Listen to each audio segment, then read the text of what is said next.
Bonjour à tous. Alors, après avoir fini la géométrie 3D, on va s'attaquer à la polarité des molécules. C'est-à-dire, en gros, déterminer sur les molécules qu'on a dessinées, donc ça c'est l'énoncé de votre exercice que vous avez fait, si une molécule est polaire ou non. Alors déjà, pour déterminer si elle est polaire ou non, il faudrait déjà savoir ce que ça veut dire. Alors, le fait d'avoir une molécule polaire, donc dans polaire, on entend pôle. Un pôle, c'est comme la Terre, c'est un côté. Dans apolaire, ça vient du A privatif, qui veut dire qu'on n'a pas de pôle, donc on n'a pas de côté différent. Donc, une molécule polaire, c'est donc une molécule qui va avoir deux côtés dans la molécule. Alors, deux côtés, un côté plus et un côté moins.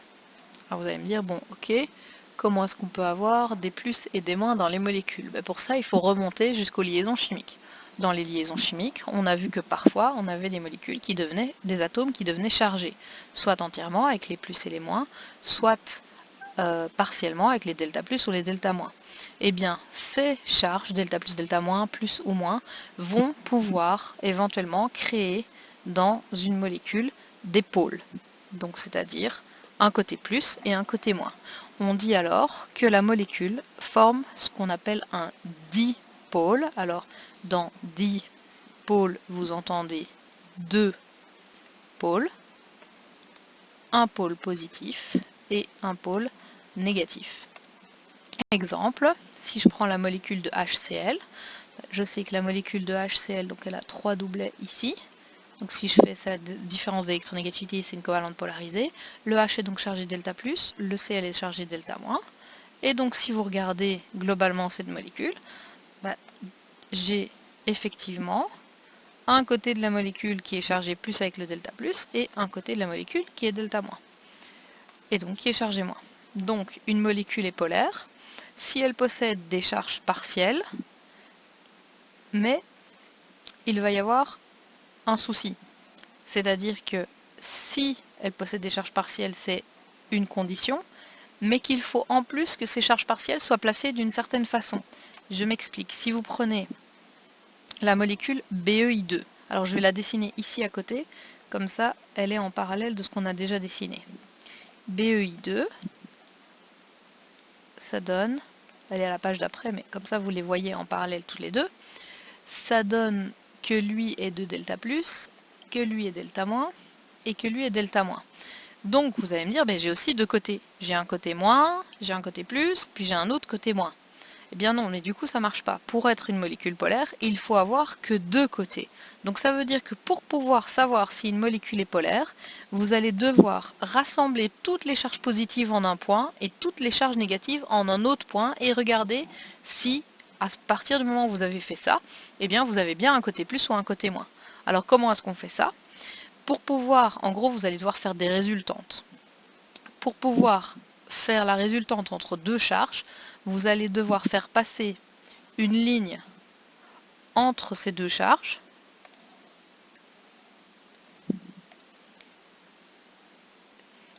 Et au milieu de cette ligne, vous allez mettre la charge résultante, qui est en gros la somme des deux charges que vous voulez ramener. Donc j'ai un delta- par ici, un delta- par ici, donc ça veut dire que j'ai deux delta- sur le point ici au milieu.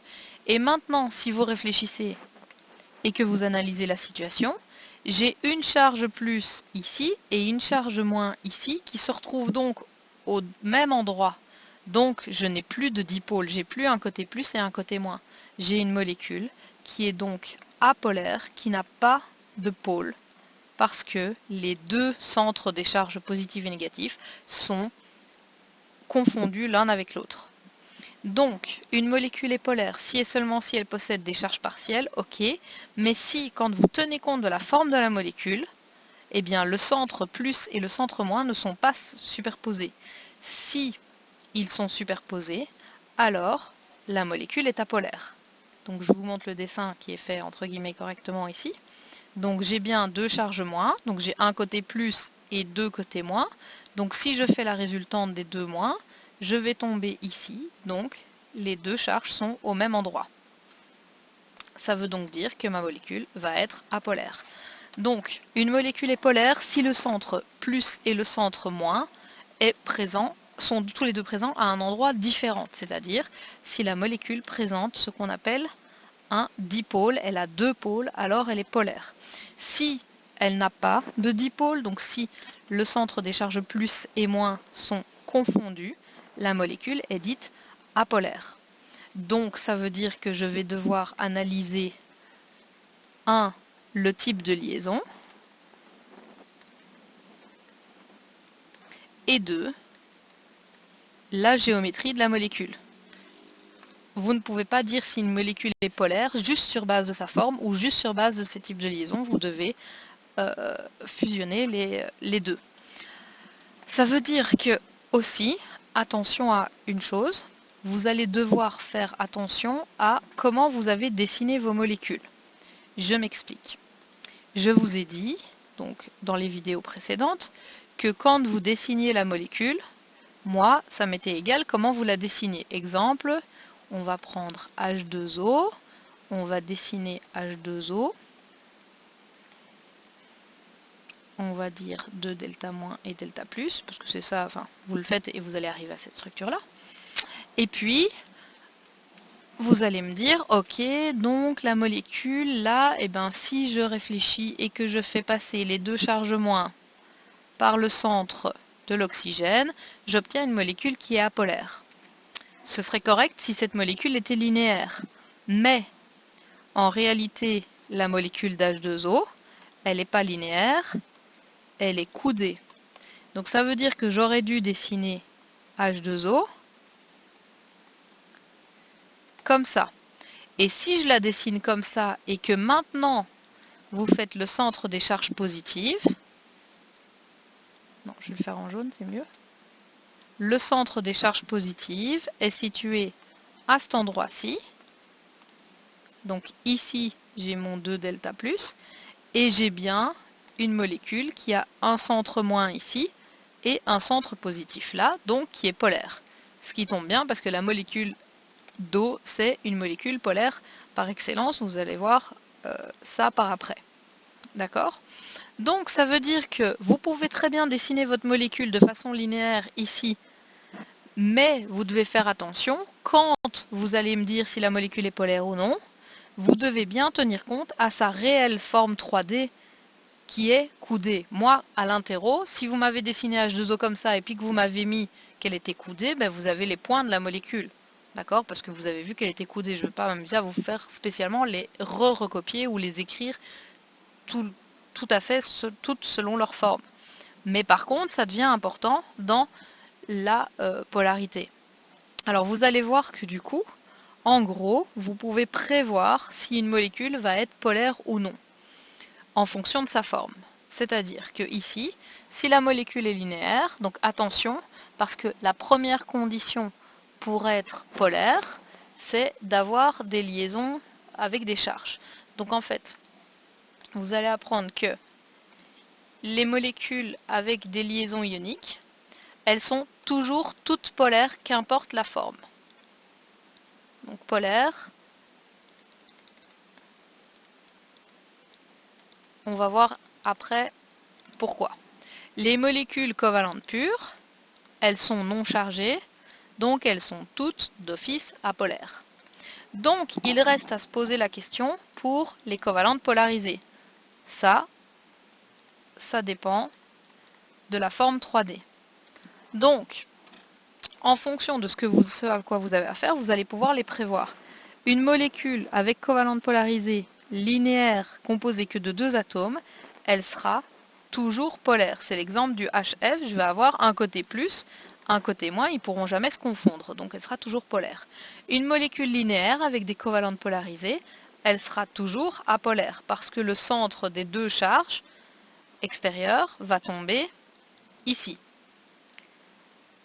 Une molécule qui est triangulaire plane, même chose, le centre des charges qui sont autour va tomber et va être vectorisé ici au centre. Donc si vous faites la résultante, vous allez tomber ici parce que je vais avoir une résultante ici et puis une résultante là. Et en gros, comme c'est une molécule qui est symétrique, vous allez avoir une molécule qui est apolaire. Le tétraèdre, même chose, c'est une molécule qui est symétrique.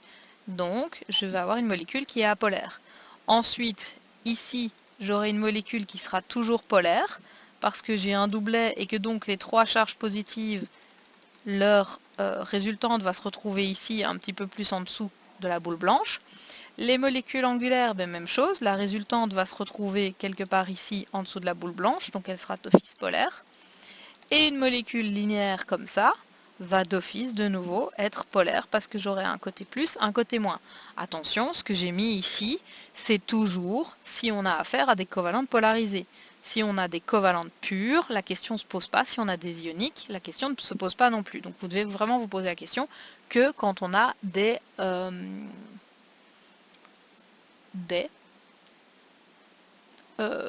covalentes polarisées. D'accord ? Donc maintenant, ce qu'on va faire, c'est qu'on va reprendre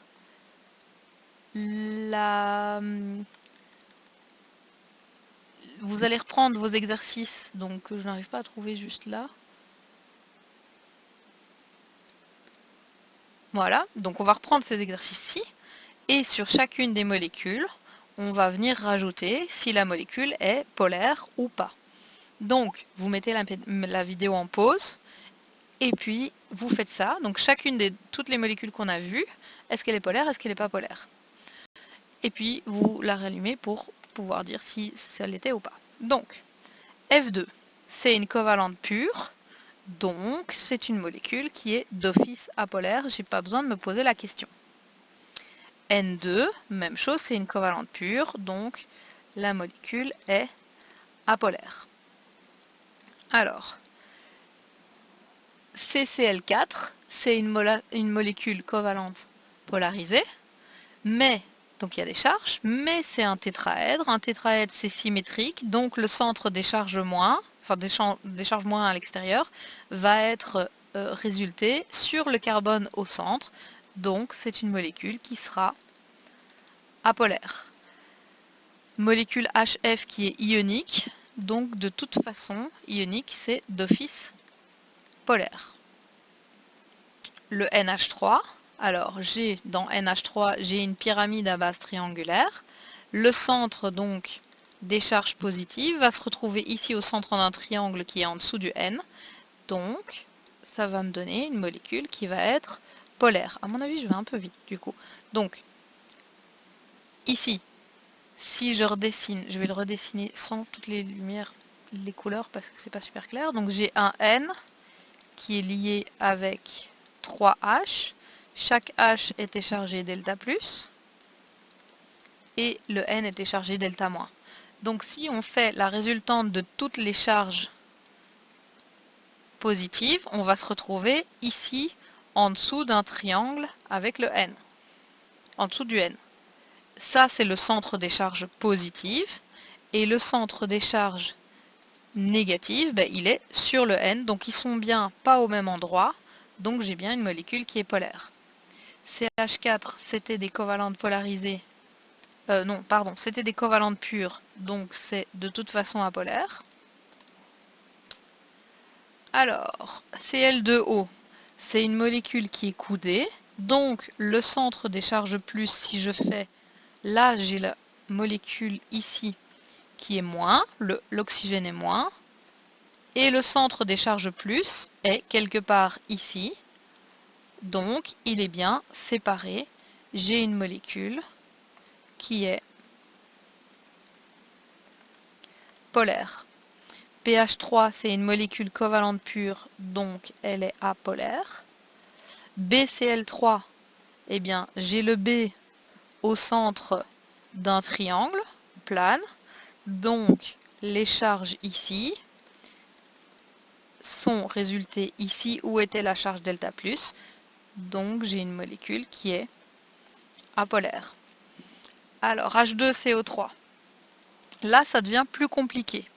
Pourquoi? Parce que j'ai une molécule qui est en forme de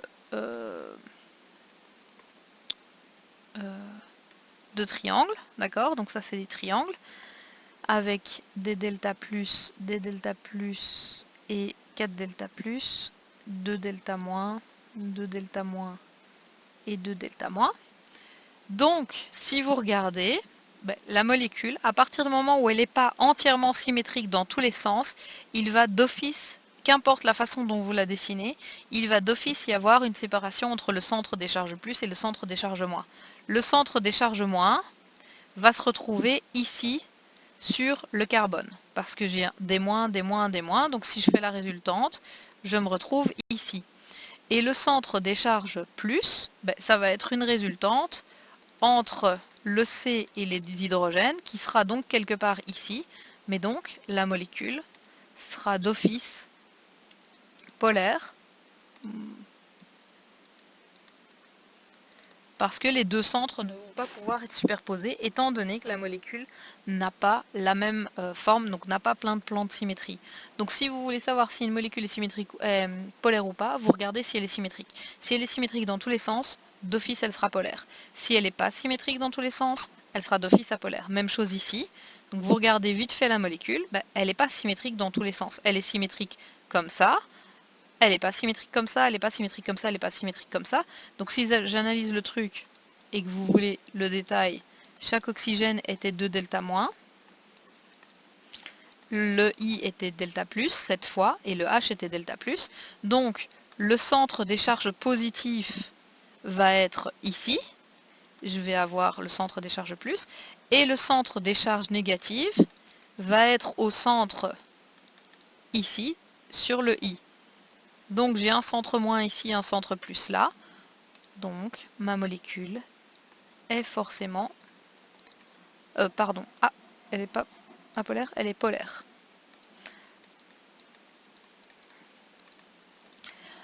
Donc voilà, c'est pas très compliqué, mais voilà, ça demande un tout petit peu d'analyse. Donc ça veut dire que il y a des choses que vous pouvez savoir entre guillemets sans réfléchir. C'est toujours mieux de réfléchir, mais vous comprenez ce que je veux dire.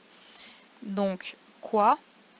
Alors, donc synthèse polarité.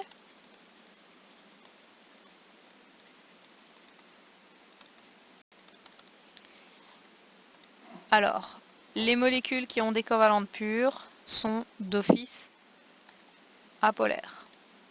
Les molécules qui sont ioniques sont d'office polaires, faut pas se poser la question. Pour les molécules qui sont covalentes polarisées, on doit faire attention à la forme 3D. Ce qui revient en gros à dire que si c'est symétrique dans tous les sens, la molécule sera apolaire. Si elle est asymétrique, elle sera polaire. Alors attention cependant que ça dépend des molécules qui vont être liées. Par exemple, si on a une molécule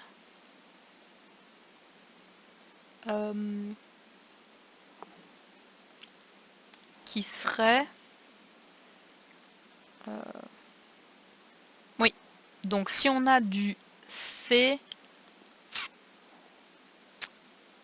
CH3F.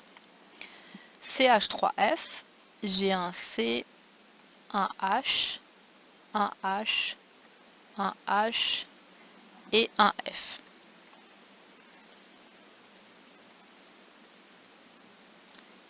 Si j'analyse le type de liaison, la liaison CH est une covalente pure. C'est là que vous allez devoir commencer à réfléchir.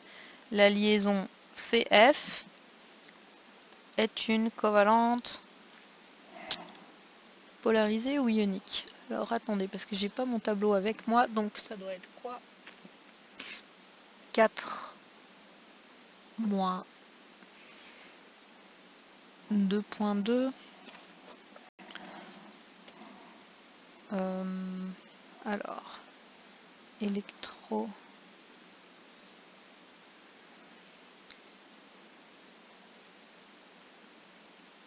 « 2,55. Donc, 4 moins 2,55.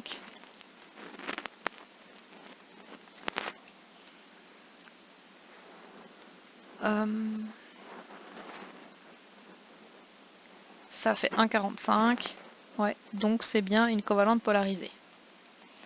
Ça veut donc dire que entre C et H, je n'ai pas de charge. Entre C et H, je n'ai pas de charge. Entre C et H, je n'ai pas de charge. Mais entre C et F, j'en ai. F est delta moins et C est delta plus. Dans ces conditions, la molécule est un tétraèdre. Ça change rien. C'est un atome qui a 4 liaisons dans 4 directions différentes. Est-ce que la molécule est polaire ou non? Si vous analysez ça, j'ai une charge plus qui est présente ici et une charge moins qui est présente ici. Donc, ma molécule est bien polaire, malgré le fait que j'ai une forme 3D qui est symétrique. Mais cette fois-ci, c'est parce que forcément, vous devez analyser aussi les charges et où elles sont. D'accord? Donc, ça veut dire que, si on reprend la synthèse ici au-dessus, covalente pure, on ne se casse pas la tête, c'est d'office apolaire. Ionique, on ne se casse pas la tête, c'est d'office polaire. Covalente polarisée, il faut faire attention à la forme 3D. Si c'est symétrique, ça va être apolaire. Mais il faut faire aussi attention aux charges si on a des molécules complexes. Alors, qu'est-ce que j'appelle des molécules complexes? C'est par exemple une molécule où on n'a pas les mêmes atomes à l'extérieur. Ici, si j'avais eu CH4, c'était d'office apolaire. Si j'avais eu CCF4, même chose. Mais j'ai une molécule complexe parce que j'ai quelque chose à un endroit et quelque chose d'autre à un autre endroit. Donc là, à partir de ce moment-là, vous allez devoir réfléchir à ce que vous avez et analyser bien ce que je vous ai donné.